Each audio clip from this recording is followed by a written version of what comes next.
Totoo nga ba na itong San Miguel Beer ay makukuha na yung first round draft pick ng Terra Firma?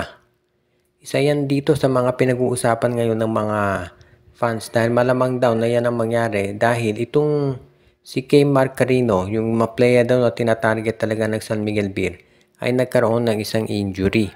So ibig sabihin, mukhang malabo na yan na makuha talaga nitong San Miguel Beer. Kaya nga asahan natin na magkakaroon talaga ng iba naman ang kukunin nitong lineup ng San Miguel at mukhang kukunin nga nila ay itong first round draft pick ng Terra Firma. At kapag yan daw ay nakuha nitong San Miguel Beer, mukhang gagamitin nila yan para naman ma-draft itong 7-footer na si Quentin Milora Brown. Parang iyan daw yung pinag-iisipan ngayon ng management ng San Miguel. Kung sakasakali nga na matuloy ito, napakalaking bagay niyan para sa SMB dahil alam naman natin si Junmar Fajardo, ilang years na lang ang natitira dito sa kanyang prime. Kaya kailangan na maghanap ng SMB ng panibagong center. At mukhang ito si Quentin Milora Brown nga yung nakikita nila na solusyon dyan. If ever makuha ng San Miguel Beer itong si Quentin Milora Brown, abay para naka-jackpot si Coach Leo Austria. Dahil alam naman natin, hindi araw-araw nakakakuha ka ng 7-footer dito sa PBA. Kaya ngayon talaga ang binabalak ngayon nitong SMB. Kung sakasakali na makuha nila itong si Brown, ang laking bagay niyan para dito sa Beermen.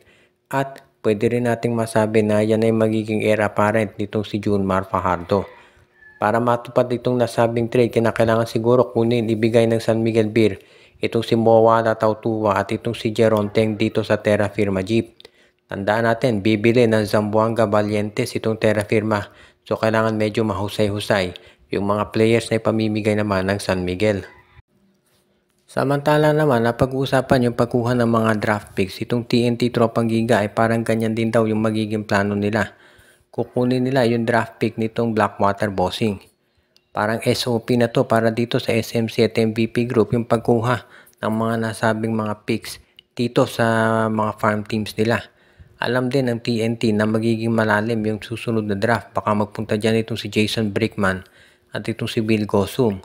Malay natin baka pati si Renza Bando sumali dyan sa draft.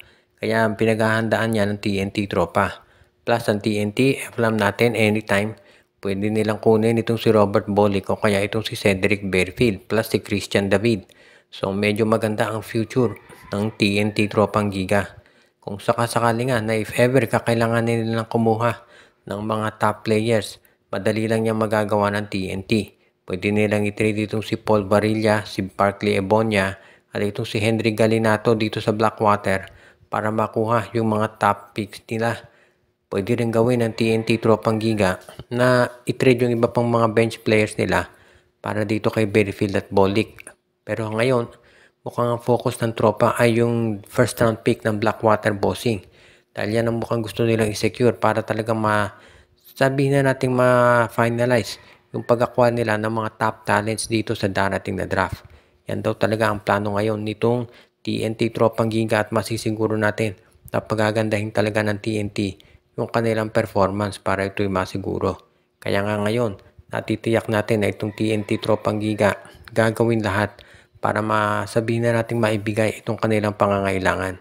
Kaya abangan na lang natin itong gagawing major move ng TNT para makuha ang mga nasabing players. Dahil sa ngayon, itong TNT Tropang Giga talagang magiging mas malakas yan sigurado sa PBA.